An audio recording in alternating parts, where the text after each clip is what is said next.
یا مثلا کسی شخص سے نہیں سنا ہے یہ ظاہر کرنے کے لیے میں نے اس سے سنا ہے. تو فراڈ کرتے تھے نا کہ مثلا فرض کریں اس نے کسی معروف عالم سے نہیں سنا، یہ کسی اور سے سنا ہے، تو پھر اس کا دونوں کا کنیہ ایک ہے تو اس کے کنیے سے نقل کرتے تھے، یا صرف لفظ ان کہتے تھے، ان فلانن، ان فلانن. مثلا بیچ میں ایک آدمی آتا ہے نا، بھی اس آدمی کو ذکر نہیں کرتے کہ میں روایت کرتا ہوں فلانی سے. اب وہ نہیں کہہ رہا کہ اس سے تو ڈائریکٹلی تو میں نے نہیں سنا، بیچ میں ایک آدمی ہے. تو یہ اس طرح کا فراڈ ہوتا تھا. یہ اس کو کہتے تھے مدلس، اس کو تدلیس بولتے ہیں. یہ اکثر تدلیس اسی طرح ہوتا تھا کہ سند میں تدلیس کرتے تھے، سند میں تدلیس کرتے تھے. اچھا، اور یہ مدلسین بہت زیادہ تھے اس زمانے میں، اکثر لوگ تدلیس کرتے تھے. میں آپ کو دکھاؤں یہاں پہ تدلیس کے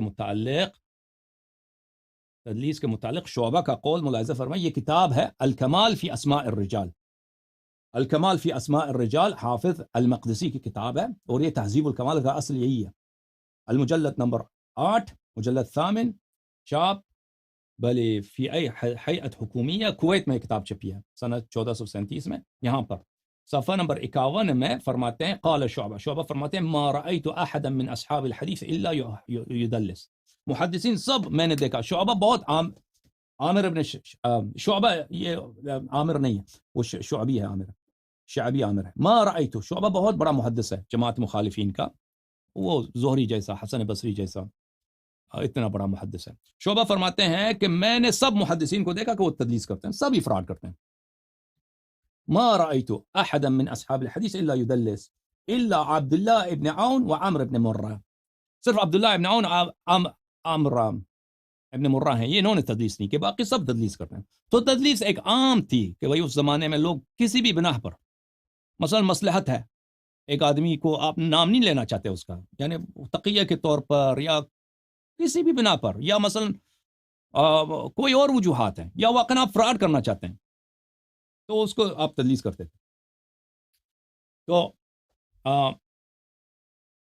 میں آپ کی خدمت میں عرض کروں، یہ جو آپ کے جو شریک ہیں، شریک کے متعلق جو تضعیف ہے، یہ تو دیکھیں روایات میں، احادیث میں.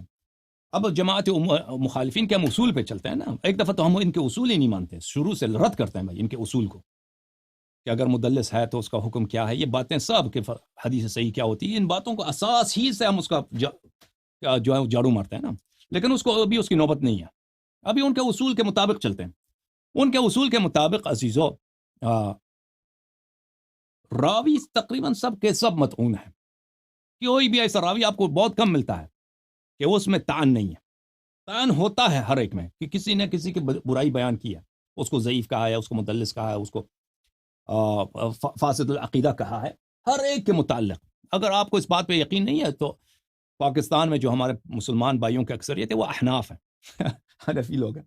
تو اگر ابو حنیفہ جو ان کا امام ہے، نماز روزہ سب یعنی ابو حنیفہ کے فقہ پہ چلتے ہیں، اگر ان کے متعلق میں آپ کو اہل جرح تعدیل کے اقوال دکھاؤں کہ کیسے اس کی تکفیر کرتے ہیں، کیسے اس کو لعنت کرتے ہیں، مقرر خطیب بغداد کی تاریخ میں اگر آپ جائیے، وہاں پہ ابو حنیفہ شاید کوئی 10-20 صفحہ صرف اسی بات پر ہے، کس طرح وہ کافر آدمی تھا.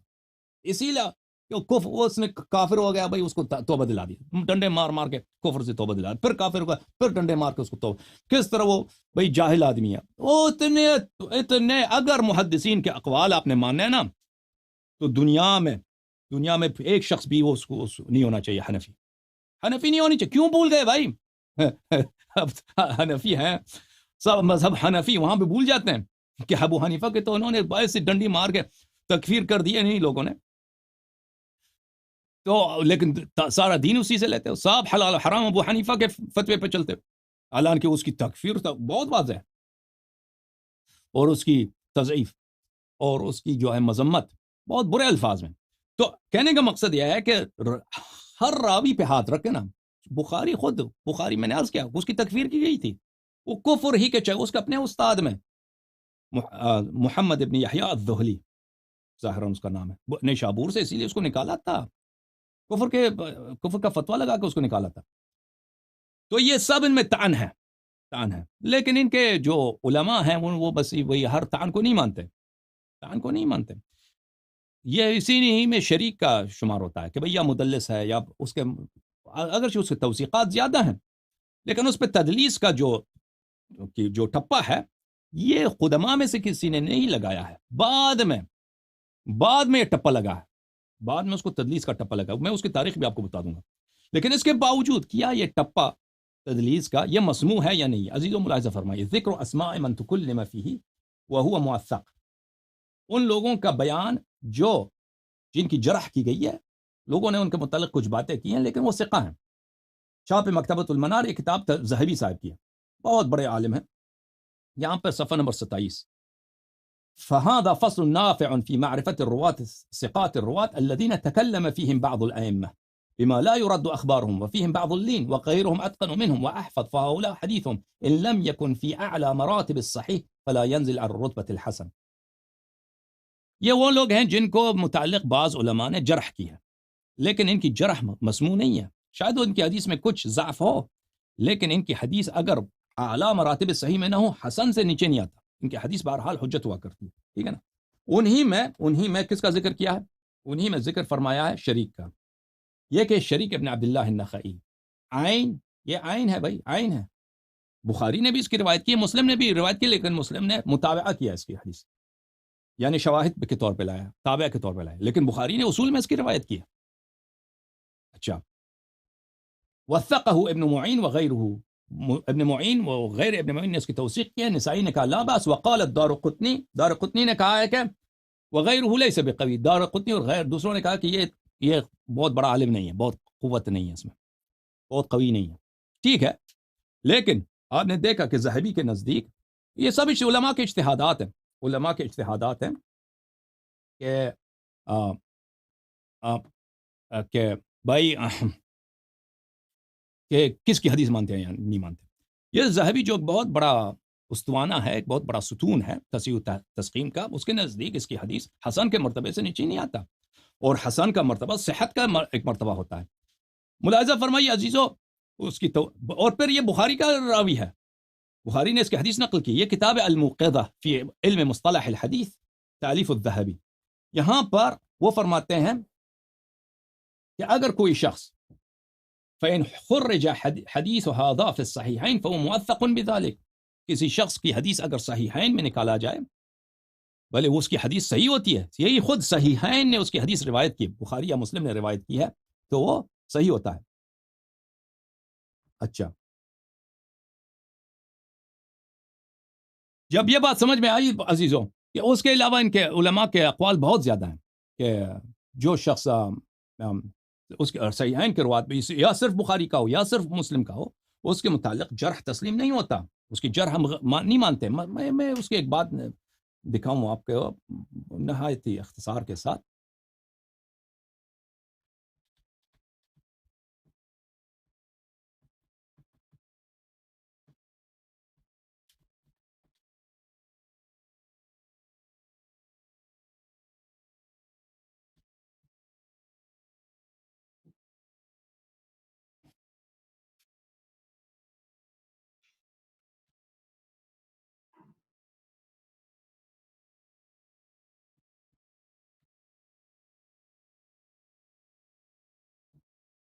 یہ کتاب ہے نزہۃ النظر فی توضیح نخبۃ الفکر تالیف ابن حجر العسقلانی۔ یہاں پر ملاحظہ فرمائیے، مراتب الصحیح بحب مصدرہ، بخاری مسلم جو ہے، یہ پہلے تو بخاری صحیح ہے پھر مسلم، وقد حصل ورواتهما قد حصل الاتفاق على القول بتعدیلهم، ہمارا اجماع ہے کہ سب بخاری مسلم کے سب روات عادل ہیں، سب عدول ہیں۔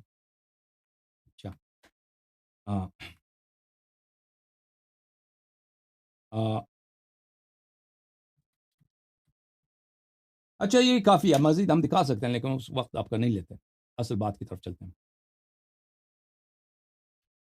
اچھا، شریک ابن عبداللہ النخعی جو ہیں ان کے متعلق کہ یہ مدلس ہیں عزیزو، یہ کتاب ہے تہذیب الکمال فی اسماء الرجال المجلد الثانی عشر، چھاپ مؤسسۃ الرسالہ، یہ کتاب چھپی ہے سنہ 1413 میں۔ یہاں پہ ملاحظہ فرمائیے کہ صفحہ نمبر 468 میں شریک ابن عبداللہ ابن ابی شریک کی بات چل رہی ہے۔ وروا، اس نے روایت کی ہے حبیب ابن زید الانصاری، حبیب ابن ابی ثابت، یہ میں نے ہائی لائٹ کرنا تھا، حبیب ابن ابی ثابت، یہ اس نے حبیب ابن ابی ثابت سے بھی روایت کی ہے اچھا اس کے علاوہ والرکین ابن الربیع، رکین ابن ربیع سے بھی اس کی روایت ہے، بخاری میں، ابو داؤد میں اور نسائی میں. اور مزے کی بات یہ ہے کہ اس کے بہت سارے روایات ہیں. ابھی میں کبھی وقت ہوا تو میں اس روایت کا استخراج کروں گا. میں نے اس کی روایت دیکھی ہے کتاب سنن ابی داؤد 43 میں وغیرہ میں، من کان ذا لسانین یا ذا وجہین، اس طرح کی حدیث ہے. اچھا جو شخص اس کی منافق ہوتا ہے دو چہرے، اس کی حدیث یہ منفرد اس نے روایت کی اس الفاظ کے ساتھ، یہ کہیں سے نقل نہیں ہوئی ہے. اور اس نے وہ بھی معنعن ہے، حدیث ہے شریک کی ان الرکین، رکین سے، اور اس کے علماء نے تصحیح کیا. اس طرح بہت سارے دوسرے روایات ہیں. شریک نے رکین سے انانے کے ساتھ روایت کی. پرانے زمانے میں بہت سارے لوگ ان کہتے تھے کیونکہ وقت بچانے کے لیے، اختصار کے لیے. وہ ہمیشہ اس لیے نہیں ہوتا کہ وہ تدلیس کرتے تھے. اور پھر یہ کتاب تہذیب الکمال میں ہم اس کے متعلق جو اقوال ہیں عزیزوں، یہ اقوال ہیں شریک کے لیے، اس میں میں نے بہت نظر دوڑایا ہے. اس میں مجھے نہیں نظر آیا کہ کسی نے کہا کہ یہ مدلس ہے. اس کے متعلق اختلاط کا ہے کہ یہ آخر عمر میں مختلط ہو گیا تھا. اچھا حافظہ اس کا کمزور ہو گیا، لیکن تدلیس کا میں نے نہیں دیکھا کسی نے تدلیس کیا ہو. تدلیس کا ہمیں پتہ ہے بعد میں تدلیس علماء نے اس پہ تدلیس کا جرح لگایا. اچھا اس کی تدلیس کی کیا حکم ہے؟ دیکھیں تدلیس تو بہت سارے علماء کرتے ہیں، مدلسین تو بہت ہیں جن کے متعلق تدلیس کا ٹپا ہے. وہ آپ نے شعبہ کا قول دیکھا نا کہ سب تدلیس کرتے ہیں سوائے 2 آدمی کے، سب تدلیس کرتے ہیں. اس نے کہہ دیا یہ جو مدلس حضرات ہیں اس کی تدلیس کا حکم کیا ہے. سب مدلسین کا یہ متعلق یہ نہیں ہے عزیزو کہ ہر جو شخص مدلس ہوتا ہے اس کی روایت مقبول نہیں ہوتی. یہ کتاب طبقات المدلسین، یہ اس کا دوسرا جو نام ہے تعریف اہل التقدیس بمراتب الموصوفین بالتدلیس، تعریف الحافظ ابن حجر العسقلانی. یہ بہت ہی اہم کتاب ہے اور مصنف اس کی بھی بہت بڑے پائے کے محقق ہے ابن حجر. کتاب چپی ہے شارع الفاروق حمان میں. یہاں پہ ملاحظہ فرمائیے عزیزو، یہاں پر یہ اپنے مقدمے میں حافظ ابن حجر کیا فرماتے ہیں صفحہ نمبر 13 میں. کہتے ہیں کہ مدلسین کے مختلف اصناف ہیں، سب مدلس ایک جیسے نہیں ہوتے ہیں. من لم یوصف بذلك الا نادرا کیحیی بن سعید الانصاری. کہتے ہیں کہ ایسے روات ہیں جو بہت ہی کم لوگوں نے کہا کہ یہ مدلس ہے، اور یہ یحییٰ بن سعید جیسے. الثانیہ دوسرا اسے من احتمل الائمہ تدلیسہ. دوسرے یہ ہیں کہ ایسے لوگ ہیں جن کی علماء نے احتمال دیا کہ مدلس ہوں. وَأَخْرَجُوا لَهُ فِي الصَّحِيحِ لِإِمَامَتِهِ وَقِلَّةِ تَدْلِيسِهِ. اور لیکن ان کے احادیث علماء نے اخراج کیا، اعتبار کیا ہے کیونکہ وہ کم تدلیس کرتے تھے. فی جنب ما روا، ان کے روایات میں تدلیس بہت کم ہے. کالثوری، سفیان الثوری، او کان لا يدلس على الا عن ثقة كابن عیینہ. مثلا سفیان ابن ثوری یا سفیان ابن عیینہ، یہ بخاری مسلم کے اکابر میں سے ہیں. بخاری مسلم کے اکابر ایک احادیث، اگر ان کے سفیان ابن عیینہ اور سفیان ثوری کے احادیث نکال دیں بخاری مسلم اور کتب اربعہ سے، وہ حدیث سے ختم ہو جائے، کہاں حدیث بچے گی ان کے پاس. کہتے ہیں مدلسین کا دوسرا طبقہ وہ ہے کہ ان کے متعلق احتمال دیا گیا ہے کہ مدلس ہے، لیکن ان کی احادیث ہمیں قبول ہے، سفیان ثوری کی طرح اور سفیان ابن عیینہ کی طرح. اچھا یہ 2 طبقے ذکر کیا. پھر تیسرا طبقہ جو ہے، تیسرا جو صنف ہے مدلسین کا، من اکثر من التدلیس، جو بہت تدلیس کرتے ہیں، فراڈ ان کے حدیث میں زیادہ ہوتا ہے. فلم يحتج الائمة من احادیثهم الا بما صرحوا فيه بالسماع. یہ وہ علماء ہیں جن کی حدیث علماء نہیں مانتے مگر کہ وہ تصریح کر دے سماع. پھر 3 طبقات بن گئے، 3 اصناف بن گئے. اس طرح نہیں ہے کہ مدلس ہر مدلس جو ہے جس کے متعلق آپ کہہ دیں مدلس، اس کی حدیث اگر سماع کی تصریح نہ ہو تو نہیں مانتے. یہ ان کے اپنے اصول پہ چل رہے ہیں. ان اصولوں کا ان اصولوں کا جھاڑو مارنا چاہے نا بہت آسان ہے، لیکن ابھی اس پہ نظر نہیں کرتے. چلے مان لیتے ہیں، لیکن یہ ان کے اصول ہیں. اچھا پھر آتے ہیں، پھر 3 طبقات بنا دیا. پھر انہی 3 طبقات کے اسماء ذکر کرتے ہیں. المرتبۃ الاولی، پہلے مرتبے میں حافظ ابن حجر کہتے ہیں اس میں 30 لوگ ہیں پہلے طبقے میں جن کی تدلیس بہت کم ہے. دوسرے طبقے میں، دوسرے صنف میں، المرتبہ وعدتهم 33 نفسا، اس میں 33 افراد ہیں جو دوسرے طبقے میں، جیسے سفیان ثوری ہے، سفیان ابن عیینہ ہے، جن کی احادیث میں تدلیس بہت کم ہے. اور ان کے احادیث ائمہ مانتے ہیں، علماء مانتے ہیں. اچھا انہی کے میں نمبر 30 جو ہے نا، انہی ذکر میں صفحہ نمبر 23 میں ذکر کرتے ہیں اس میں شریک ابن عبداللہ النخعی دوسرے طبقے میں ذکر کرتے ہیں. مشہور بہت مشہور آدمی ہے. کان من الاثبات، بہت ہی ثقہ، اسبات میں سے، یعنی بہت ثقات میں سے. ولما ولی القضاء تغیر حفظه، جب یہ قاضی بنے تھے کوفے میں، یہ اصل میں ان کی ولادت جو ہے بخارا میں سنہ 95 میں ان کی ولادت ہے. اور یہ ان کا جد جو ہے نا کربلا میں امام حسین علیہ السلام کے قاتلین میں سے. سنان ہے نا ایک خولی سنان، جو امام حسین علیہ السلام کے قاتلین میں سے. اس کا دادا جو تھا کربلا میں شریک تھا وہاں پہ امام حسین علیہ السلام کے قتل میں. یہ جب قاضی بنا تو اس کا حافظہ کمزور ہو. وَكَانَ يَتَبَرَّأُ مِنَ التَّدْلِيسِ، حافظ ابن حجر کہتے ہیں یہ برات کرتے تھے تدلیس سے. یہ تدلیس سے بلند ہیں. ان کے متعلق کہا گیا کہ تدلیس کرتے تھے، لیکن ان کی جو ہے وہ تدلیس سے یہ بالا تر ہیں. وَنَسَبَهُ عبد الحق فی الاحکام فی التدلیس. عبد الحق ایک فقی ہیں، عبد الحق الاشبیلی، کتاب ہے ان کا الاحکام الشرعیہ، شاید حنبلی یا مالکی اس طرح ان کا کتاب. عبد الحق الاشبیلی ان کی وفات ہے، وہ سنہ 600 کے لگ بھگ ان کی وفات ہے. انہوں نے اس کو نسبت دی ہے. یہ جو شریک ہیں ان کی وفات ہے سنہ 177 کو یا 175 اس طرح بھی مجھے جو یاد آتا ہے. یہ جس نے اس کو تدلیس کی طرف نسبت دی ہے وہ کب کس سنے کا؟ سنہ 600 کا آدمی ہے. وَسَبَقَهُ إِلَى وَصْفِهِ بِذَلِكَ دارقطنی. دارقطنی نے بھی کہا کہ یہ تدلیس کرتا ہے. دارقطنی بھی 300 کے بعد ہے، اس کا معاصر نہیں ہے. یعنی تہذیب الکلام میں جو لوگ اس کے معاصر تھے، جو لوگ یا قریب العہد تھے، احمد بن حنبل ہیں یا یحییٰ بن معین ہیں، انہوں نے توثیق کیا. انہوں نے اس کو نہیں کہا کہ یہ مدلس تھے. بعد میں اس کو تدلیس کا ٹپا اس پہ لگ گیا. جو اصل تدلیس کا ٹپا بھی ہے نا، یہ ثابت نہیں ہے. اور ابن حجر کا صریح قول یہی ہے کہ یتبرع من التدلیس، یہ تدلیس سے متعلق تدلیس جو ہے یہ تدلیس سے بالاتر ہے. اچھا، یہ کتاب جامع التحصیل فی احکام المراسیل، تعلیف الحافظ العلائی، حافظ علائی صاحب کی کتاب ہے. یہ صفحہ نمبر 107 میں فرماتے ہیں، ملاحظہ فرمائیے. شریک ابن عبداللہ النخعی القاضی کوفی ولیس تدلیسہ بالکثیر.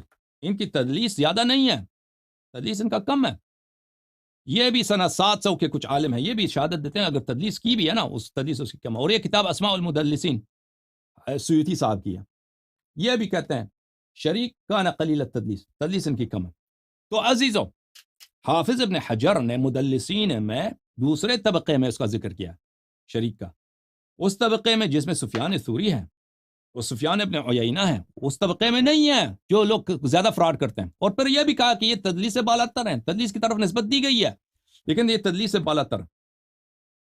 تب جب یہ ثابت ہوا عزیزو، تو آپ کا پہلا جو پوائنٹ ہے نا، یہ مدلس تھے، یہ مدلس تھے. یہ آپ کا پہلا پوائنٹ اس سے چلا گیا بھائی. یہ اگر تدلیس کی بھی ہو نا تو دوسرے بھی ہیں انہی کے طبقے کے لوگ، انہی کے صنف کے لوگ جو تدلیس کرتے تھے، لیکن ان کے حدیث لوگ مانتے ہیں. ان کی تدلیس کی وجہ سے ان کے احادیث رد نہیں ہوتی.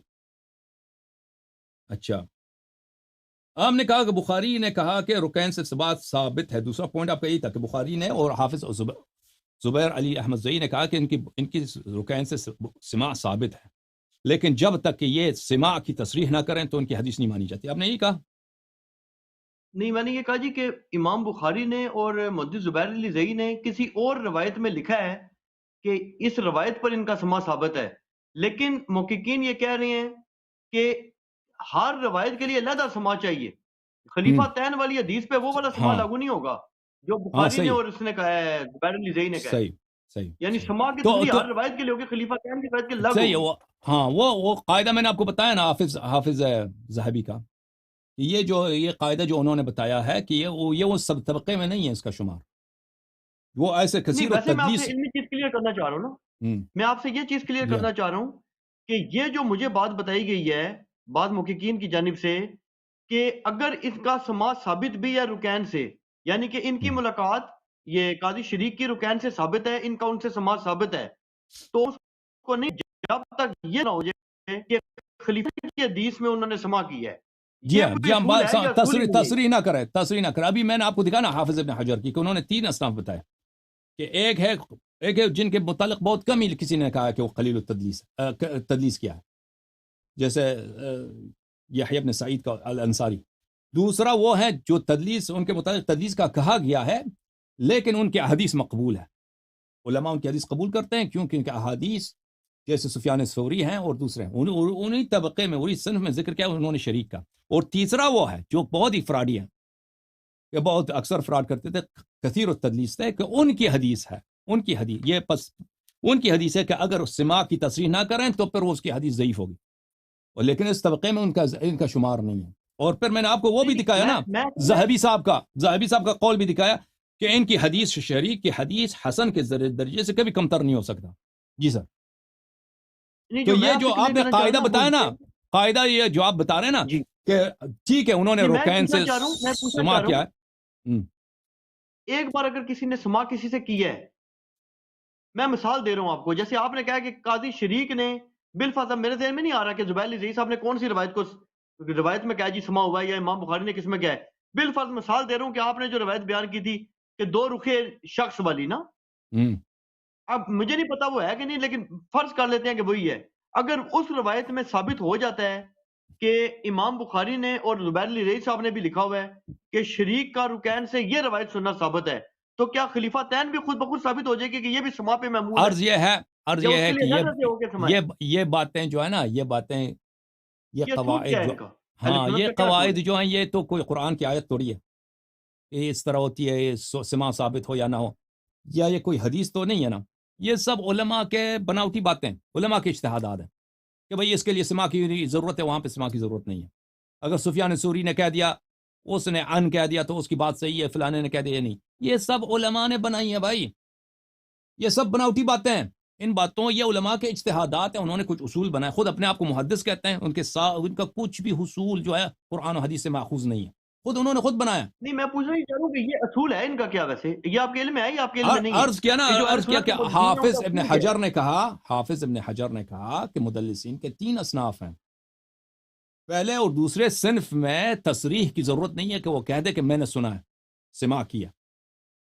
صرف تیسرا صنف جو ہے جو کثیر التدلیس ہے، جو غیر معتبر لوگ ہیں، اگر وہ کہتے ہیں کہ بھئی ان فلان ان کہتے ہیں، تو وہ جب تک وہ تصریح نہ کرے کہ حدثنا فلان، ہم اس کی بات نہیں مانیں گے، تصریح نہیں کریں گے حدیث کی. وہ کثیر التدلیس کے لیے یہ جو باتیں ہیں نا عزیز، یہ سب علماء نے بنائی ہیں. علماء کسی وقت اس بات کو چینج کر سکتے ہیں کیونکہ یہ قرآن کی آیت تو نہیں ہے. کوئی حدیث پسند نہ آئے تو نیا صحیح قاعدہ مسلم بنا کا دیں. جو مقدمہ ہے نا، صحیح مسلم کا حوالہ دیتے ہیں نا، جو دوسرا طبقہ ہے نا جو یہ طبقات کو نہیں مانتا نا، جیسے زبیر علی رئی صاحب بھی نہیں مانتے ہاں تھے، بالکل صحیح ان کے مسلم شاگرد میں بھی نہیں حدیث مانتے، تو معانن. وہ کہتے ہیں جی کہ امام مسلم کہتے ہیں کہ مدلس کی سما کی تصریح کے بغیر روایت قبول نہیں ہے. اب میں آپ سے یہ کلیئر کرنا چاہ رہا ہوں کہ یہ تو ان کے موقف کلیئر ہے نا، وہ اس طبقے کے حوالے سے بات کر رہا ہوں کہ وہ یہ کہتے ہیں جی کہ امام مسلم کو ہم فالو کرتے ہیں اس مسئلے میں کہ مدلس کی ان والی روایت قبول نہیں ہے. لیکن کیا امام مسلم کا یہ موقف ہے کہ مثال کے طور پہ اگر میں یہ کہتا ہوں میں حسن اللہ یاری سے میں نے فلان روایت، یہ بات جو سنی وہ اللہ یاری سے بے شک کہہ رہے گی کہ حسن اللہ نے کوئی اور بات سنی تھی. اس میں کیا اصول ہے؟ کیا الگ الگ دیکھیں سما کی تصریح ہوگی، یا ایک بندے کی دوسرے سے سما کی اگر کس میں کام چل، یہ میں کرنا چاہ رہا ہوں. جو تو اوقات والا مسئلہ وہ دیکھیں تو دوسری الگ ہے. پہلی بات ہے کہ آپ جو ہے تدلیس ثابت کریں نا، کہ اب ایک شخص آتا ہے 200 سال کے بعد، 150 سال کے بعد ایک شخص کے کہتا ہے فلانی مدلس ہے. اس کی بات کہاں سے حجت بن گئی بھائی؟ اس کے معاصرین نے کیوں نہیں؟ پہلی بات تو یہ ٹپا ثابت کریں نا کہ شریک مدلس ہے. پہلی بات تو یہ ثابت کریں، کیوں یحییٰ ابن معین نے کیوں نہیں کہا؟ جن لوگوں نے اس کی ملاقات کی ہے، جن لوگوں کو اس کے زمانے میں رہتے تھے، علی ابن المدینی نے کیوں نہیں کہا؟ علی ابن المدائنی نے کیوں کہا؟ احمد بن حنبل نے کیوں نہیں کہا یہ مدلس ہے؟ بعد میں کئی 100 سال کے بعد لوگ کہتے ہیں فلانی مدلس ہے. وہ دارقطنی والی بھی کہا ہے نا کہ حافظ ابن حجر نے کہا کہ دارقطنی نے کہا کہ یہ مدلس ہے. وہ بھی میں نے اس کے کتاب علل میں مجھے نظر نہیں آیا، شاید اس نے کہا ہو لیکن مجھے نظر نہیں آیا کہ اس نے کہا ہو. ٹھیک ہے نا، یہ تو بعد میں لوگوں نے کہا، پہلے تو مدلس ہونا اس کو ثابت کریں. ٹھیک ہے نا. پھر اگر یہ بات ہے جو آپ پوچھ رہے ہیں نا، مسلم کا جو قاعدہ ہے، مسلم جو کہہ رہا حجت حدیث المعنن، مسلم کا یہ فرمان ہے میرے بھائی وہ یہ ہے صحیح مسلم میں حجیت حدیث المعنعن، حدیث معنعن حجت ہے. باب صحت الاحتجاج بالحدیث المعنعن، حدیث معنعن حجت ہے. یہ کہ اسانید میں لوگ تعان کرتے ہیں یہ قول مخترع مستحدث غیر مسبوق صاحبہ الیہ ولا مساعد له من اہل العلم.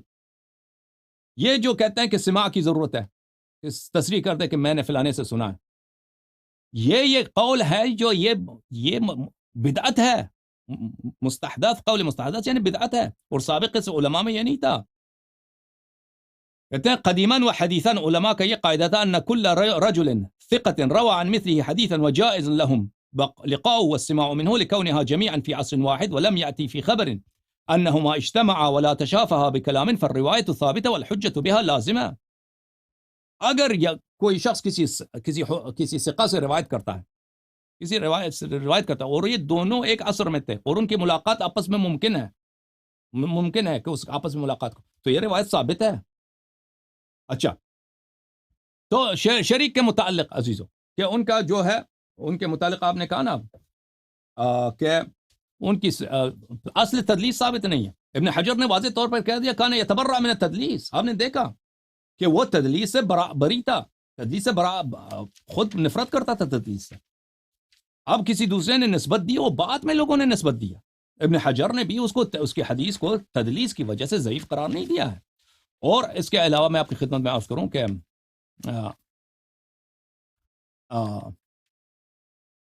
حافظ ذہبی نے بھی اس کی حدیث کو یہی فرمایا کہ اس کی حدیث حسن کے درجے سے کمتر نہیں ہے. اچھا آپ کہتے ہیں وہ اختلاط، اس کی حدیث میں اختلاط، یہ مختلط تھا، اس کے حافظہ کمزور ہے. بھائی اپنے ایک شخص ہے اس کا آخر زندگی میں اس کا حافظہ کمزور ہو گیا.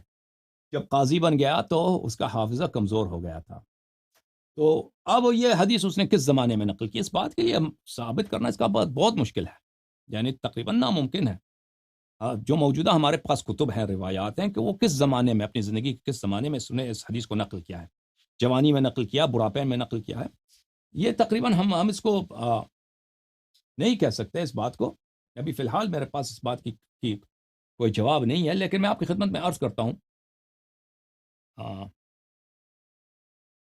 کہ اس حدیث کو آپ کے اکابر نے اپنی کتب میں اس حدیث کے انہوں نے کیا ہے، محققین نے، جو بڑے بڑے محقق ہیں، انہوں نے ان کے اس حدیث کے متعلق ان کے اقوال کیا ہیں. یہ کتاب فضائل الصحابہ لأحمد بن حنبل، شاپ دار ابن الجوزی، اور اس کتاب کے محقق ہیں وسیع اللہ ابن محمد عباس، اور یہ الاستاذ المشارک بجامعۃ ام القری بمکہ المکرمہ. یہ مکہ مکرمہ میں جامعۃ الام القری میں یہ حدیث کے پروفیسر ہیں، حدیث کے استاد ہیں. ٹھیک ہے. اور ادھر سعودی عرب میں آپ کو پتہ ہے کہ حدیث بہت، وہ سب اہل حدیث ہیں اور بہت ان کی ہوتی ہے، بہت تحقیق کرتے ہیں حدیث پر. یہاں پر ملاحظہ فرمائیے، اسی حدیث کو نقل کرتا ہے وہ حدیث نمبر 1032، انی تارک فیکم خلیفتین. شریک نے رکین سے روایت کیا، اور اس کے متعلق فرماتے ہیں اسناد حسن لغیر، اس کے اسناد حسن ہے لغیری. اور اس کی وجہ ضعف کس لیے بولتے ہیں؟ شریک سیء الحفظ لیکن لہو شواہد، کیونکہ شریک جو ہے اس کی حفظ اچھی نہیں کہتا کہ مدلس ہے، نہیں، اس کی حفظ جو ہے اس کی حفظ صحیح نہیں ہے. لیکن ہم نے عرض کیا آپ کی خدمت میں کہ یہ بخاری کے روات میں سے ہے. صحیح الحفظ تم کہتے ہو، لیکن بخاری کے روات کے متعلق تم خود کہتے ہو کہ من اخرج له الشیخان فقد جاز القنطرہ.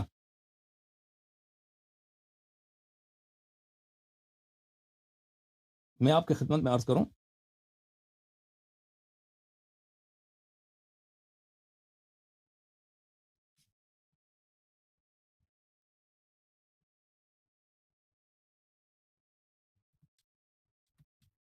یہ کتاب ہے الاقتراح فی بیان الاصطلاح تعلیف ابن دقیق العید. ابن دقیق العید بھی بہت بڑے محدث تھے، چاپ دار العلوم. یہاں پر فی معرفت الثقات من الروات، ثقہ راوی کی کہاں سے ہم پتہ چلے کہ یہ ثقہ ہے. اس کے کئی طریقے ہیں، اس میں سے ایک طریق ہے تخریج الشیخین او احدہما فی الصحیح للراوی محتجین بھی، کہ بخاری یا مسلم اس کی حدیث نقل کریں.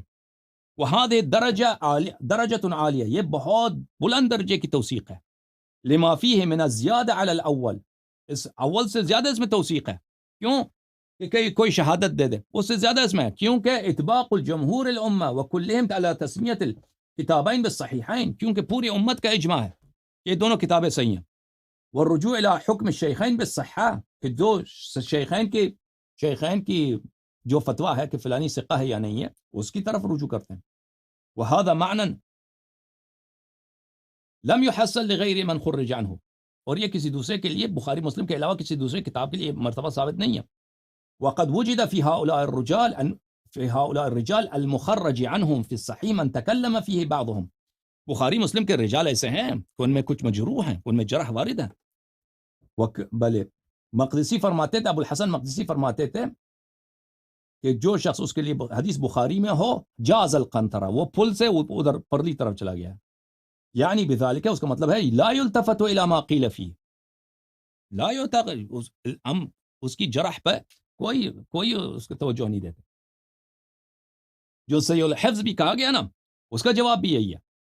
صحیح الحفظ کا کہ یہ بخاری نے اس کے حدیث روایت کی ہے, اور یہ رجال کیونکہ رجال بخاری میں سے ہے, اس کے متعلق کوئی جرح قبول نہیں ہے. یہ کتاب المسند لأحمد بن حنبل, یہ شعیب الارناؤوط جو کٹر وہابی ہیں اس کی ہے تصحیح ہے, تحقیق ہے. جز خامس و 35واں مجلد, یہاں پہ ملاحظہ فرمائیے صفحہ نمبر 456.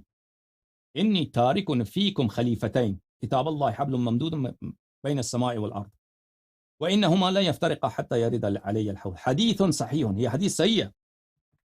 دون قوله وانہما لا یفترقا حتی یرد علی الحوض, کہتا ہے حتی یرد علی الحوض یہ صحیح نہیں ہے, باقی سب صحیح ہے, باقی سب صحیح ہے. اور وہ کس لیے صحیح نہیں ہے؟ بلے لسوء حفظ الشریک, کیونکہ شریک کا حافظہ صحیح نہیں, حافظہ صحیح نہیں ہے, اس لیے ہم کہتے ہیں کہ یہ حدیث جو ہے کیا ہے, ضعیف ہے. فی نفسہ کیا ہے یہ قسمت اس کا, یہ حصہ لا یفترقا, کیونکہ شریک صحیح الحفظ ہے. وہ بھی نہیں کہتا کہ اس لیے کہ مدلس ہے.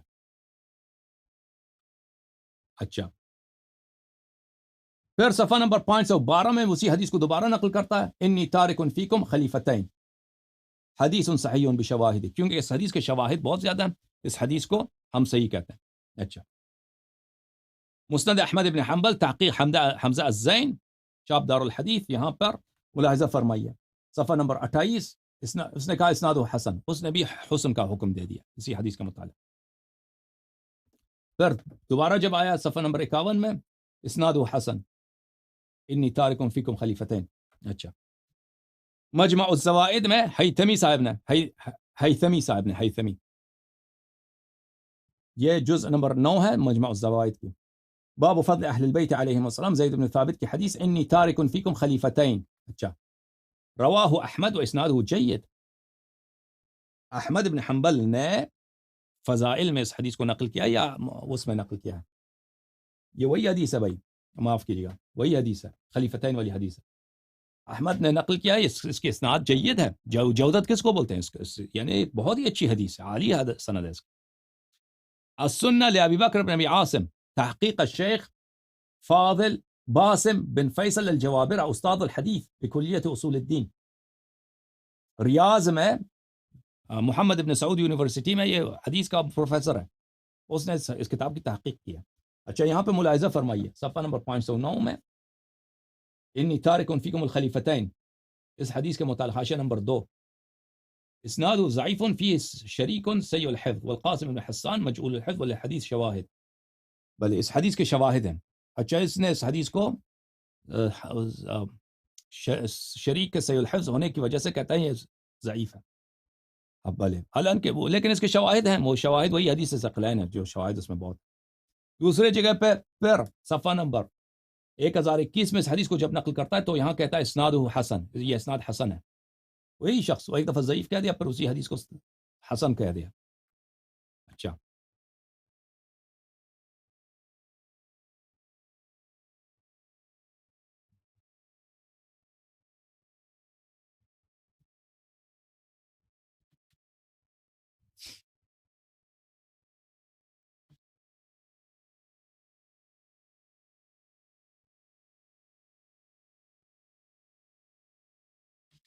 یہ کتاب ہے عزیزوں المعجم الکبیر، اس تحقیق احمد عبد المجید السلفی صاحب کی، جز نمبر 5۔ یہاں پہ ان کا دیکھیں 4921 حدیث انی ترکت فیکم خلیفتین، ٹھیک ہے، اس کے ذیل میں فرماتے ہیں سلفی صاحب فرماتے ہیں، یہ سب مطالب میں نے بہت سال پہلے نکالے تھے۔ اچھا اچھا مجمع الزوائد میں ایتمی نے کہا رواہ احمد و اسناد جید، بلی وقال فی المجمع رواہ الطبرانی فی الکبیر ورجال ثقات۔ یہ میں نے نہیں دیکھا، مجمع الزوائد میں حیتمی نے کہا، طبرانی نے کہا، کبیر میں نقل کیا، معجم الکبیر میں اس کے رجال ثقات ہیں۔ وقال شیخنا فی الصحیحہ، البانی نے صحیحہ میں یہ کہا ہے سلسلۃ الاحادیث صحیحہ، واسناد هذا اسناد حسن، اس کے اسناد حسن ہے، البانی نے بھی یہ کہا۔ اچھا یہ ملاحظہ فرمائیے، الجامع الصغیر تحقیق البانی کی ہے، شاب المکتب الاسلامی المجلد الاول، یہاں پہ ملاحظہ فرمائیے صفحہ نمبر 482، انی تارک فیکم خلیفتین کتاب اللہ وعزت اہل بیتی، اس نے کہا صحیح، البانی نے تصحیح کیا اس کو۔ المعجم کون سی ہے؟ المعجم الصغیر میں، جو اس کی معجم الصغیر ہے، الجامع الصغیر جو اس کی ہے، سیوطی کی ہے، اس کو کہا ہے کہ یہ صحیح ہے، البانی نے اس کی تصحیح کیا۔ ہاں یہ مجموع الزوائد آ گیا، مجموع الزوائد جزء اول، شاب دار الفکر، میں نے نکالا تھا اس کو۔ ہاں وعن زید بن ثابت انی ترکت فیکم خلیفتین رواہ الطبرانی فی الکبیر ورجالہ ثقات، طبرانی نے نقل کیا، اس کے رجال سب ثقہ ہیں۔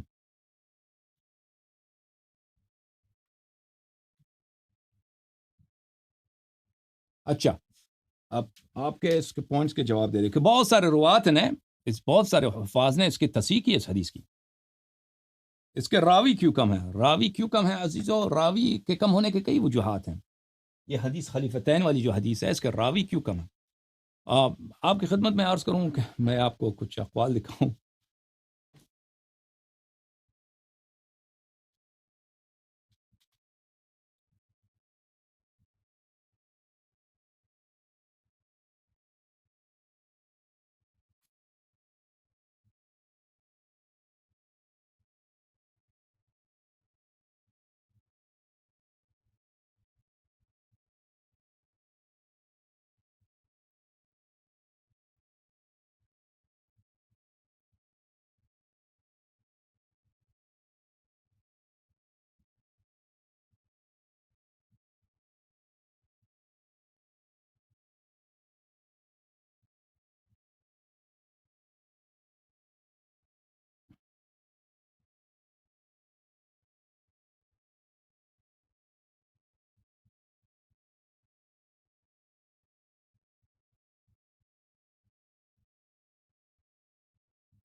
آپ کی خدمت میں عرض کرتے ہیں ابھی ایک منٹ میں آپ کو دکھا دیتا ہوں، میں کچھ یہ کتابیں آپ کی خدمت میں نکال دوں۔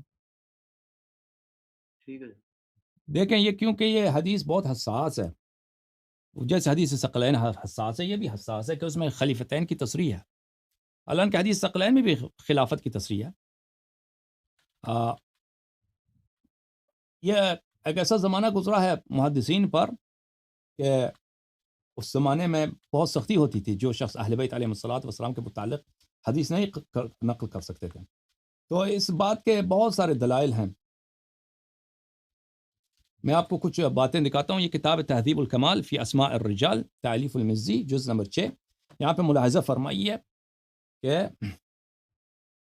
حسن بصری کی روایت ہے، حسن بصری ابن اخی، حسن بصری فرماتے ہیں، میں نے حسن بصری سے سنا، وَإِنَّكَ يَا أَبَا سعید إِنَّكَ تَقُولُ قَالَ رسول اللہ صلی اللہ علیہ وآلہ وَإِنَّكَ لَمْ تُدْرِكُ۔ میں نے حسن بصری سے پوچھا کہ آپ ہمیشہ حدیث نقل کرتے ہیں، قال رسول اللہ صلی اللہ علیہ وآلہ، آپ نے تو ان کو ملاقات نہیں ہوئی، یہ کیسے نقل کرتے ہیں؟ اس نے کہا یا ابن اخی، اے میرے بھتیجے، تو نے ایسے بات پوچھا ہے جو کسی نے مجھ سے پہلے نہیں پوچھا۔ وَلَوْلَا مَنزِلَتُكَ مِنِّي مَا أَخْبَرْتُكَ، اگر مجھے تجھ پر پورا یقین نہ ہوتا، اعتبار نہ ہوتا، تو میں آپ کو جواب نہیں دیتا کہ میں وجہ، اصل وجہ کیا ہے۔ یہ بھی کہتا ہوں اس لیے کہ آپ پہ اعتماد ہے۔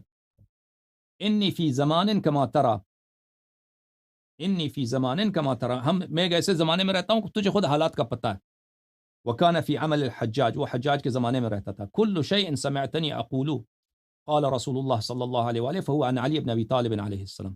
میں جو بھی حدیث نقل کروں کہ رسول پاک صلی اللہ علیہ وسلم نے یہ کہا ہے تو وہ علی بن ابی طالب علیہ السلام سے میں نے سنا ہے. غیر انی فی زمان لا استطيع ان اذکر علیا علیہ الصلوۃ والسلام، لیکن میں ایک ایسے زمانے میں رہتا ہوں کہ میں علی علیہ الصلوۃ والسلام کا نام نہیں لے سکتا. پھر اسی حدیث کو وہ دوسرے طریق کے ساتھ بھی روایت کرتے ہیں، اسی روایت کو، حسن بصری کی بات کو، یعنی نام نہیں لے سکتے تھے لوگ. آپ تو کہتے ہیں کہ کیوں، اس کے راوی کم ہے، خلیفتین والی روایت کی. بھائی اس میں لوگ قتل ہوتے تھے. یہ کتاب حلیۃ الاولیاء و طبقات الاسفیاء ابو نعیم الاصبہانی، جز نمبر 1. یہاں پہ ملاحظہ فرمائیے عزیزوں، یہاں پر صفحہ نمبر 84 پہ ایک حدیث شروع ہوتی ہے، اس پر اگلے صفحے میں چلا جاتا ہے. راوی کہتا ہے ابو سعید، میں نے سنا ہے لو کان علی یاکل من حشف المدینہ لکان خیر له مما صنع. ہم نے سنا ہے کہ آپ یہ کہتے ہیں کہ علی علیہ السلام اگر مدینے میں بیٹھ کے وہاں پہ وہاں کی جو بالکل مدینے کی جو بہت ہی گٹیا کھجور ہے، گٹیا کھجور ہی کھاتے نا مدینے میں بیٹھتے، بہتر تھا، اس لیے کہ وہ آ کے انہوں نے عراق یا جمل کی لڑائی کی، پھر صفین کی لڑائی کی نا، مدینے میں رہتے بھائی، وہی گٹیا کھجور مدینے کے کھاتے، اس سے بہتر تھا، خلافت سے بہتر تھا ان کے لیے. تو انہوں نے جواب دی یا ابن اخی، اے بتیجے، کلمۃ باطل حقنت بها دما، یہ بات جو میں نے کہا ہے بالکل میں نے کہا ہے، لیکن یہ باطل بات میں نے کہا ہے. حقنت بها دما، میں نے اس کے ذریعے خون بچائے ہیں، زندگیاں بچائی ہیں، لوگوں کی زندگی بچائی ہیں، اپنی خون بچائی ہے. اچھا، واللہ لقد فقدوه سهما من منازیر من مرامز طیب. اللہ امیر المومنین علیہ الصلوۃ والسلام اللہ تعالیٰ کے ایک بہت ہی طیب تیر تھا، اور اللہ تعالیٰ کے ترکش میں ایک تیر تھے وہ.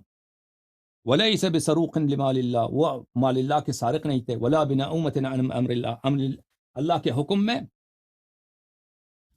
بلے کسی طرح کی اس میں کمزوری نہیں تھی. اور بہت سارے انہوں نے تعریف کی، ذالک علی بن ابی طالب یا لکع، اے بدبخت علی ابن ابی طالب علیہ السلام یہ ہے. تو یہ ایسے شخص تھے کہ خود کہہ رہا کہ میں نے ان کے متعلق غلط الفاظ کہے ہیں اس لیے کہ میں نے اپنی جان بچانی تھی. اچھا،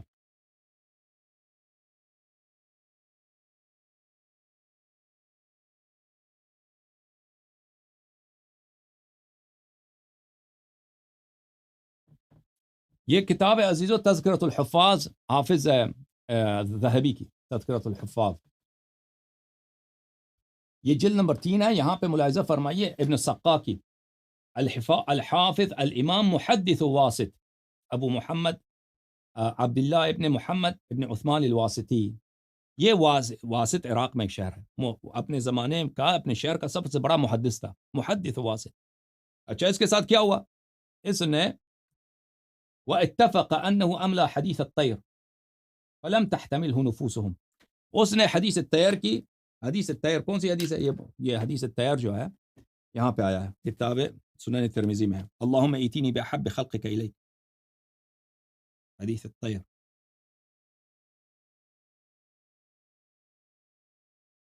اللہم ایتینی کہ رسول پاک صلی اللہ علیہ وسلم کی خدمت میں پرندے کا کباب لے کے آئے نا، تو روسٹڈ طیر، روسٹڈ پرندہ، وہ بہت مزیدار ہوتی ہے. مرغ نہیں، مرغا، ایک تو مرغا ہوتا ہے نا، پتہ ہے نا آپ کو، آپ لوگ ایک مرغ ہوتا ہے نا، مرغی، مرغا، وہ نہیں ہے، مثلا وہ پرندے ہوتے ہیں بہت، اس کا گوشت لذیذ ہوتا ہے، کہا ہے آپ نے، یہ تیتر بٹیر وغیرہ. ہاں، یہ تو ان کا گوشت جو بالکل، اگر یہ وحشی ہوں، اگر صحرا سے پکڑے گئے ہو نا، ان کا گوشت بہت لذیذ ہوتا ہے مرغ وغیرہ کے مقابلے میں. تو رسول پاک صلی اللہ، وہ بھی روسٹ کیا گیا ہو، تو وہ لایا گیا رسول پاک صلی اللہ علیہ وسلم کے بارگاہ میں، تو انہوں نے دعا کی، اللہم ایتینی بأحب خلقک الیک. اچھا، اے اللہ میرے پاس لے کے آؤ کہ وہ شخص تیرے پاس سب سے جو محبوب ہے، تیرے پاس جو سب سے اس سے زیادہ پیار کرتا ہے، ٹھیک ہے نا، اس کو لے کے آئے تاکہ میرے ساتھ کھانا کھائے. تو یہ حدیث کافی مشہور ہے، اور یہ حدیث طیر، یہ متواتر ہے، اس کے طرق بہت زیادہ ہیں.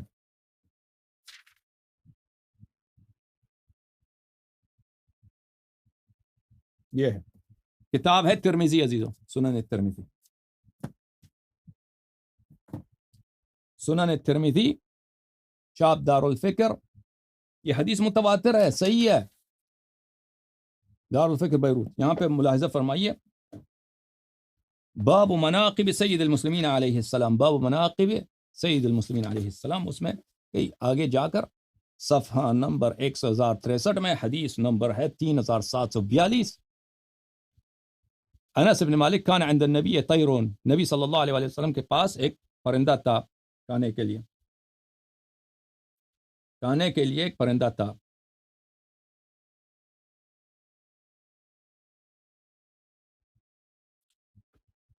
یہ کیا ہو رہا ہے بھائی؟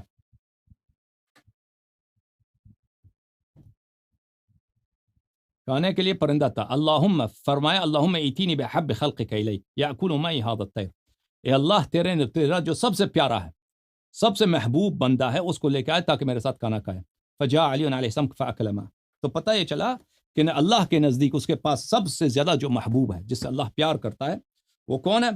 وہ علی بن ابی طالب علیہ السلام۔ اچھا، یہ واسط کے عالم نے، ذہبی صاحب واسطی کے ابن سقا کے زندگی نامے میں کہتے ہیں کہ ایک دفعہ اس نے حدیث الطیر اپنے مجلس میں اپنے شاگردوں کو سنایا، اس نے فلم تحتملہ نفوسہم، اس کے شاگردوں نے برداشت نہیں کیا، فوثبوا بہ، اس کو مارنا شروع کیا، اس کو مار دیا ادھر، واقاموہ، اور اس کو مسجد سے نکالے، وغسلوا موضعہ، اور اس کی جو سیٹ تھی جہاں پہ وہ مسجد میں بیٹھتا تھا اس کو انہوں نے دھویا ہے، یہ نجس ہو گیا بھائی، فمضى ولزم بیتہ ولم يحدث، پھر وہ اپنے گھر چلا گیا، اور اس کے بعد اس نے لم يحدث احدا من الواسطیین فلهذا قل حدیثه عندهم، پھر اس نے کبھی حدیث نقل نہیں کی اپنے شہر میں، بیٹھ گیا۔ تو آپ کہتے ہیں کہ حدیث کیوں کم ہے بھائی؟ تو لوگ برداشت کہاں کرتے تھے؟ ایک حدیث نقل، حدیث طیر جو ترمذی میں آئے، اور یہ متواتر حدیث ہے، شاگردوں نے اپنے استاد کو مارا ہے، مسجد سے نکالا ہے، اور اس کے علاوہ وہ دیکھیں کہ یہ نجس ہو گیا، مسجد کو دھویا بھی ہے۔ اب آپ بولیں، اس کے بہت سارے شواہد ہیں بھائی کہ لوگ قتل ہوتے تھے فضائل نقل کرنے میں تعصب کی وجہ سے۔ اچھا، آپ کے جتنے پوائنٹ سے میں نے جواب دے دیا۔ جو ایک چیز اس میں نا پوچھنی، جو آپ سے، جو آپ نے ابھی بیان فرمایا نا کہ یہ جو قاضی شریک بن عبداللہ النخعی ہیں، ان کا جو دادا یا پردادا تھا وہ حضرت امام حسین علیہ السلام کی شہادت میں شریک تھا؟ جی بالکل بالکل بالکل بالکل۔ تو یہ تو میں نے انٹرنیٹ کے اوپر جب ریسرچ میں کر رہا تھا، وہاں پر کسی شیعہ کی ویب سائٹ تھی جس نے لکھا ہوا تھا کہ یہ اہل تشیعوں کے بہت بڑے راوی ہیں، یہ آپ کی کتابوں میں بھی سے روایات ہیں؟ نہیں، شریک بہت متعصب ہیں، شریک شیعوں کو ستانے میں، وہ بالکل، وہ قاضی جب تھا نا، ہمارے کتب میں موجود ہے، جب شیعہ آتے تھے تو اس کو وہ شہادت بھی قبول نہیں کرتا تھا، وہ ہمارے روات کو اسی لیے وہ رد کرتا تھا، شہادت تک نہیں مانتا تھا، کسی طلاق ہو نکاح ہو، شہادت تک شیعہ کو نہیں مانتا تھا، وہ بڑا ہی کٹر تھا، وہ شیعہ نہیں تھا وہ۔ میں نے آپ کی جو انٹرنیٹ کی ویب سائٹ ہے نا، وہاں پہ کسی عالم کا انٹرنیٹ کو گولی مارو بھائی، انٹرنیٹ میں تو ہر ایک کچھ بھی لکھتا تھا۔ نہیں، وہ تو کہتے ہیں شیعہ تھے یہ۔ آپ کے کتب میں بھی ہے کہ یہ رافضی تھا، لیکن یہ رافضی نہیں تھا، یہ بڑا ہی، اس زمانے میں شیعہ کو کہاں قاضی بناتے تھے بھائی؟ اس زمانے میں بنی امیہ بنی عباس کے دور میں شیعہ کو کہاں قاضی بناتے تھے؟ وہ بھی کوفہ کا۔ یہ کس دور کی ہیں؟ ان کے زمانے میں کس کی بادشاہ تھی؟ یہ 95 میں ان کی ولادت ہے، اور ان کی وفات ہے 177 میں۔ ان کی جوانی جو ہے بنی امیہ میں گزری ہے، سنہ 132 کے بعد بنی عباس کی حکومت آئی ہے، اور 177 میں اس کی وفات ہے۔ اس کی وفات جو ہے ہارون کے زمانے میں ہوئی ہے۔ تو اس میں تو کوئی تک نہیں بنتی کہ کوئی رافضی جو ہے وہ قاضی کے عہدے پہ بیٹھ جائے۔ جی، قاضی سب علماء ہوتے تھے، علماء سب اس زمانے میں قضات جو تھے سب عالم ہوتے تھے، سب عالم دین قاضی بنتے تھے۔ نہیں، میں کہہ رہا ہوں کوئی رافضی شیعہ ہو تو وہ تو سوال ہی پیدا نہیں ہوتا نا کہ قاضی کے عہدے پہ بیٹھ جائے۔ بالکل سوال ہی پیدا، یہ شیعہ نہیں تھا، یہ تو شیعوں کا بڑا مخالف تھا۔ مجھے پڑھنے میں غلطی لگی ہے، وہ پتہ نہیں کس کا رائے ہے بھائی، وہ انٹرنیٹ میں سب کچھ ہوتا ہے، انٹرنیٹ میں لوگ بہت کچھ کہتے ہیں۔ دوسرا ایک چیز آپ سے کلیئر کرانی ہے مزید نا، جی وہ ہو گیا بھائی، آپ کی تسلی ہو گئی، خلیفتین صحیح ہے نہیں ہے بھائی؟ خلیفتین، ایک چیز آپ سے کلیئر کرا دوں میں، کیونکہ اس پہ بڑی بحث چلی ہے۔ اس میں ہوا پتہ کیا ہے، میں آپ کو اصل بات بتاؤں ہوا کیا ہے۔ اس میں ہوا یہ ہے کہ انجینئر محمد علی مرزا جیلوی بھائی جو ہمارے استاد ہیں نا، ان کو مفتی محمد اسحاق صاحب نے نا یہ بات بتائی تھی، جو ان کے لائیو انٹرویو میں، لائیو تو نہیں تھا لیکن وہ بعد میں ریکارڈڈ انٹرویو تھا، مفتی اسحاق صاحب کو انہوں نے انٹرویو کیا تھا۔ اس میں جب انہوں نے یہ سوال ان سے پوچھا تھا نا کہ رسول پاک صلی اللہ علیہ وسلم نے کس کو چھوڑا، تو یہ مفتی محمد اسحاق صاحب رحمہ اللہ تعالیٰ جو تھے نا، انہوں نے یہ بات فرمائی تھی کہ جی رسول پاک صلی اللہ علیہ وسلم نے بے شک جو یعنی کہ احادیث تو بتائی ہیں، لیکن جو تمام احادیث کو جب آپ اکٹھا کریں نا، یہ انجینئر صاحب کو انہوں نے بتایا تھا، وہ ویڈیو میرا خیال ہے ابھی بھی نیٹ پہ موجود ہے، اس میں یہ الفاظ بھی ہوں گے اگر میں غلط نہیں کہہ رہا، کہ اسحاق صاحب نے یہ بیسیکلی کہا تھا کہ میری زندگی کا یہ نچوڑ ہے، مفہوم تھا کہ جو صحیح طرق ہے نا وہ ہے جس میں رسول پاک صلی اللہ علیہ وسلم نے یہ فرمایا ہے کہ میں تمہارے درمیان قرآن کو چھوڑ رہا ہوں اور اہل بیت کو چھوڑ رہا ہوں، اور قرآن کو پکڑ کے رکھنا، اس میں ہدایت ہے، اس میں روشنی ہے، اس میں گمراہی سے بچت ہے، اور اہل بیت کے معاملے میں اللہ سے ڈراتا ہوں۔ تو جب انجینئر محمد علی مرزا صاحب فرماتے ہیں نا کہ قرآن کو صرف پکڑنا ہے، اہل بیت کے ساتھ نیک سلوک کرنا ہے، اور وہ بھی امت نے نہیں کیا، یہ بھی ساتھ کہتے ہیں امت نے ظلم کیا، اس میں کوئی شک نہیں، تو یہ بیسیکلی ساگ صاحب کی ورڈنگ ہوتی ہے۔ تو تو انجینئر بس صاحب پھر سے بات سوال یہی ہوا ہے نا نا، خلیفہ تو تین کے پھر بارے میں، تو بات بالکل غلط ہے۔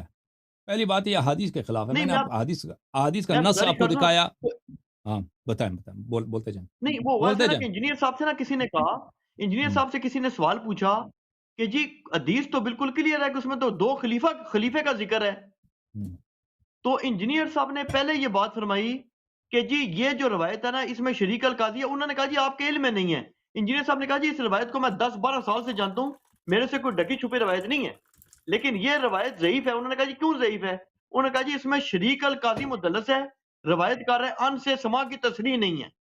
اچھا بعد ہوں۔ میں پھر آپ کے جو اہل تشیع حضرات ہیں اور جو ہمارے ساتھ ای میل لسٹ میں بھی ایڈ ہیں، آپ اس پہ غور نہیں کرتے، آپ کے پاس ٹائم نہیں ہوتا، انہوں نے انجینئر صاحب کو حوالہ جات بھیجے کہ آپ کے جو شیخ محترم ہیں جن کے منہج پہ آپ چلتے ہیں، محدث زبیر علی زئی، انہوں نے اور امام بخاری جو آپ کے نزدیک سب سے بڑے محدث ہیں تاریخ کے، ان دونوں نے یہ لکھا ہوا ہے کہ شریک کل قاضی کا رکین سے سما ثابت ہے، انہوں نے والے بھیجے۔ اس پہ انجینئر صاحب نے یہ جواب دیا جو ابھی انہوں نے ریکارڈنگ میں نہیں دیا، لیکن انہوں نے ہمیں بتایا، انہوں نے کہا جی میرا یہ موقف ہے، بلکہ یہ اہل سنت کا منہج ہے جو جس کو وہ فالو کر رہے ہیں، کہ ہوں۔ کسی راوی کا دوسرے راوی سے سما ثابت مدعا، اس روایت کو صحیح بناتا ہے، اس کی ذخیرہ حدیث میں تمام اس سند کو صحیح نہیں بناتا، وہ ہر روایت کی سما کی تصریح علیحدہ سے ہے۔ میں آپ سے یہ چیز کلیئر کرانا چاہ رہا ہوں نہیں وہ کہ بالکل کیا یہ دیکھیں انجینئر صاحب کا موقف درست ہے، دیکھیں اہل سنت کے منہج پہ رہ کے بات کر رہے دیکھیں بالکل یہ ہیں، یعنی کہ بکواس ہے اگر کہ رکین سے یہ شریک کا باتیں سما ثابت ہے تو وہ کیا انجینئر، خلیفہ تین بھی ثابت ہو گیا یا نہیں ہوا؟ عرض یہ ہے آپ کی خدمت میں اس کہ کی میں نے تصور آپ میں کی رکھ، خدمت میں عرض کیا کہ پہلے مدلس ہونا ثابت کرو۔ اگر آپ کے نزدیک یہ حدیث اسی لیے ضعیف ہے کہ شریک مدلس ہے تو پہلے صحیح سند کے ساتھ تدلیس ثابت کرو کہ ایک آدمی مدلس ہے۔ جن لوگوں نے میں نے آپ کو دکھایا کہ کہا کہ یہ حدیث ضعیف ہے، انہوں نے اس لیے نہیں کہا کہ یہ حدیث یہ اس لیے مدلس ہے، انہوں نے یہ کہا کہ یہ سیء الحفظ ہے، اس کے حافظے میں آخر زندگی میں کچھ خرابی آ گئی تھی، ٹھیک ہے، انہوں نے کہا، لیکن انہوں نے بھی اس حدیث کی تصحیح کی کیونکہ اس حدیث کے شواہد موجود ہیں، انہوں نے اس حدیث کی تصحیح کی۔ تدلیس جو ہے خود تدلیس اساس سے ثابت نہیں ہے۔ ابن حجر کا قول یہی ہے کہ یہ شخص بریتا یا کان یتبرأ من التدلیس، یہ تدلیس سے بری تھا۔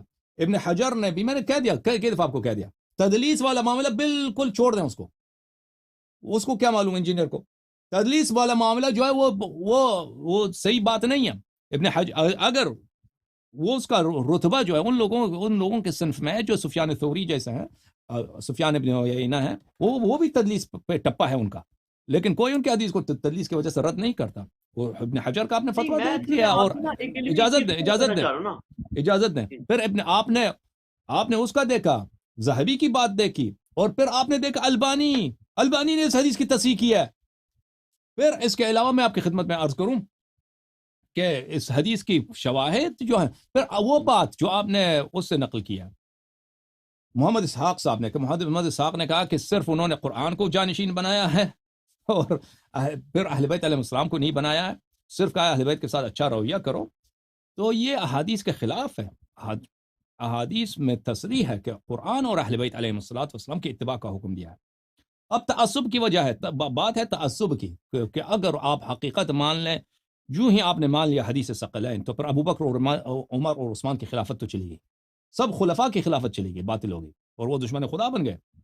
تو اس لیے کیونکہ اس کا لازم اس بات کا لازم جو ہے، اس بات کا جو نتیجہ ہے حدیث ثقلین کے اگر آپ تصدیق کریں، وہ بہت باری ہے، ثقیل ہے، آپ کو اعتراف کرنا پڑے گا کہ آپ کا مذہب باطل ہے، تو اس لیے وہ بات نہیں مانتے، وَإِلَّا حدیث ثقلین ثابت ہے۔ پھر یہ بات کہ رسول پاک صلی اللہ علیہ وسلم نے کسی کو اپنا خلیفہ نہیں بنایا، صرف قرآن کو بنایا، اور قرآن میں نے آپ کو دکھایا آج میری آپ بات، قرآن تو جمع بھی نہیں تھا، قرآن کسی کے پاس تھا بھی نہیں، قرآن پہ تو اس زمانے میں ان کے وفات کے فوراً بعد تو سخت اختلاف تھا قرآن میں. تو اس کا مطلب یہ ہے دیکھیں کہ انہوں نے کسی کو اپنا جانشین نہیں بنایا، اور ایک ایسی چیز کو جانشین بنایا جو بالکل بکھری پڑی ہے، انہوں نے خود اس کو بھی جمع بھی نہیں کیا، ٹھیک ہے نا. اور قرآن مجید امام کا کام نہیں کرتا، قرآن مجید امام کا کام نہیں کرتا. قرآن مجید ایک کتاب ہے، یہ میرے ہاتھ میں، اللہم صلی علی محمد وعلی محمد، ایک قرآن مجید، اللہم صلی علی محمد وعلی محمد، ہم چومتے ہیں، ہم پڑھتے ہیں، رکھتے ہیں اس کو. قرآن مجید دشمن سے جہاد نہیں کرتا، قرآن مجید زکوٰۃ اغنیاء سے لے کر فقراء میں تقسیم نہیں کرتا، قرآن مجید لوگوں میں ان کے نزاع کو حل نہیں کرتا، قرآن مجید حد جاری نہیں کرتا، قرآن مجید اختلافات میں کون حق ہے کون باطل ہے وہ اس کو نہیں بتاتا، کون حق ہے کون باطل ہے، ہر ایک قرآن سے استدلال کر سکتے ہیں. اور یہ سب امام کا کام ہے جو رسول پاک صلی اللہ علیہ وسلم کے پاس بات انجام دے. اگر رسول پاک صلی اللہ علیہ وسلم نے اپنے بات کسی کو امام نہیں بنایا تو وہ سب باتیں جو میں نے قبح استخلاف میں بیان کی ہے، قبح عدم استخلاف میں، کہ اگر کسی کو آپ جانشین نہیں بناتے ہیں تو کتنا ظلم ہے امت پر، وہ سب لازم آ جاتی ہیں. اگر مولوی اسحاق آ جاتے ہیں نا، وہ میرے پروگرام کو دیکھتے لیکن وہ ان کو کال کرنے کی ضرورت نہیں ہوتی. یقین جانیں مولوی اسحاق جو دوسرا علماء دیکھتے ہیں اتنے زیادہ، وہ بھی دیکھتے اور میرے پیچھے بات کرتے کہ بھئی یہ اس کی بات غلط ہے، اس کی بات وہ، لیکن سامنے آ کر ان سوالات کا جس طرح میں طرح کرتا ہوں اس کا کبھی جواب نہیں دے سکتے. وہ آج مولوی اسحاق بھی ہوتے ہیں، ان کی بھی یہ حالت ہوتی. ان سوالوں کا جواب کسی کے پاس نہیں ہے، ان باتوں کا جواب رد کسی کے پاس نہیں ہے کہ اگر نبی کریم صلی اللہ علیہ وسلم نے جانشین نہیں بنایا تو اس کا مطلب ہے اللہ نے جانشین نہیں بنایا. اور اللہ تعالیٰ نے اتنی زیادتی کی ہے اس امت کے ساتھ، اور اس امت کو حیرت میں ڈال دیا ہے، اس امت کو اختلاف میں ڈال دیا ہے، اور سب بدعتوں کا سبب بن گیا ہے. تو بہرحال یہ بہت ہی بری بات ہے جو رسول پاک صلی اللہ، اور پھر یہ کذب ہے، پیغمبر نے بنایا انی تارک فیکم من ان اخذتم به لن تضلوا بعدی ابدا، اگر ان کی پیروی کرو تو کبھی گمراہ نہ ہو جاؤ. کتاب اللہ و عترتی اہل بیتی، یہ اس کی کئی اسانید میں نے آپ کو دکھائے ہیں، ابھی مزید اسانید باقی ہیں اس کے دکھانے کے.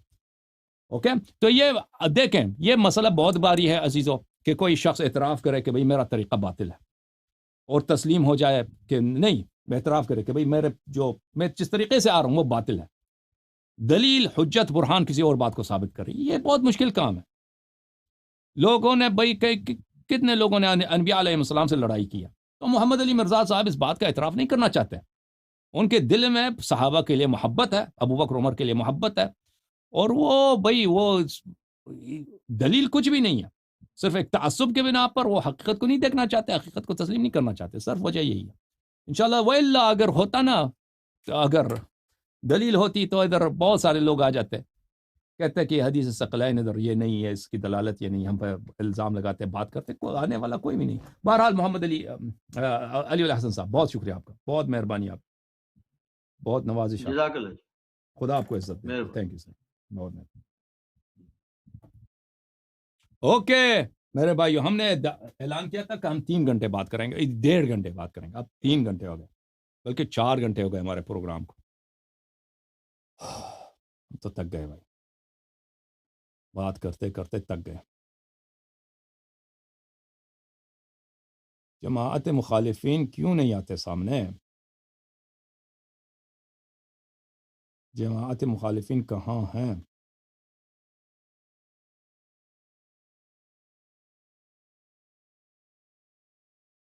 اب ہمارے پاس نہ کوئی ویڈیو کالر ہے نہ کوئی آڈیو کالر ہے.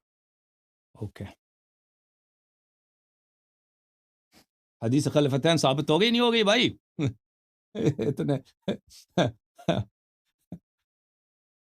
اتنے لوگوں نے کہا کہ اس کی اسناد جید ہے، اسناد صحیح ہے، صحیح ہے. اس کے متعلق جن لوگوں نے تضعیف کی ہے حدیث خلیفتین کو، انہوں نے کہا کہ یہ فی نفسی ضعیف ہے، وَإِلَّا شواہد کے ساتھ اس کی تصحیح کی انہوں نے، کیونکہ ان کو پتہ ہے کہ انی تارک فیکم الثقلین، اس کا مطلب بھی خلیفتین ہے، اس کا مطلب بھی خلیفتین ہے، ٹھیک ہے نا. اس کو شاہد کے طور پہ مانتے ہیں کہ حدیث صحیح ہے. اور جن لوگوں نے ان کی تضعیف کی ہے وہ اس لیے نہیں کیا کہ یہ حضرت جو تھے، کیا نام ہے ان کا، شریک جو ہے وہ مدلس تھے، اس لیے کہ ان کا حافظہ خراب تھا، اس لیے انہوں نے کیا، ٹھیک ہے نا. لیکن دوسری جگہ پہ ان کا حافظہ سب صحیح ہے. جو دوسرے ان کے منفردات ہیں، حافظہ سب جگہ صحیح ہے. اب انہوں نے شریک سے بہت ساری روایتیں کی ہیں. شریک نے رکین سے بہت ساری روایتیں کی ہیں. ان کے ساتھ اس میں تصریح بھی سما کی نہیں ہے. وہاں پہ سب اس کا حافظہ صحیح ہے, یہاں پہ آ جاتا حافظہ خراب تھا, حافظہ خراب تھا. پھر یہ جو ہے مستری کو پتہ چل گیا کہ بھئی یہ مدلس تھا. مدلس پہلے تدلیس ثابت کرو, کہاں ہے تدلیس اس کی؟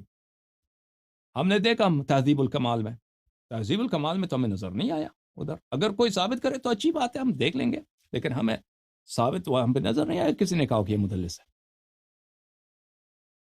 وہ سب سے جامع کتاب وہی تہذیب الکمال ہے. اور ابن حجر نے تو فرمایا کہ بھئی یہ تدلیس سے بالاتر ہے یہ شخص, اور فرمایا کہ اس کو بعد میں لوگوں نے کہا کہ یہ مدلس ہے. اوکے جناب.